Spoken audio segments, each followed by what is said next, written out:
এবার ময় মশলা কাটা হচ্ছে, তো দেখতে থাকুন পুরো ভিডিওটি।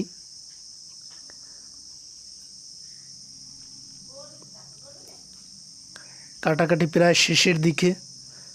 এখন আমরা কড় ছাড়ানোর জন্য পানিতে ভিজাচ্ছি। তো গাইস, কাটাকাটি শেষ পর্যায়ে চলতেছে। তো আপনাদের জন্য আবারও দাবাতের নিমন্ত্রণ রইল। যে যে মশলা বানাইনে খাইবেন চলে আসেন এখনই তাড়াতাড়ি। দেন আমাকে খাওয়ার মাঝে পিঁপড়ে চলে আইছে।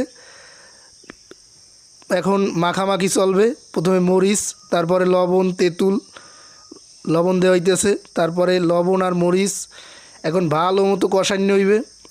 যে কষাইতেছে সে অবশ্য পরে টেরও পাবে কষানোর জ্বালা কারে কয়। ভালো রকমভাবে লবণ আর মরিচ কষানো হইতেছে, ডলাডলি করতেছি।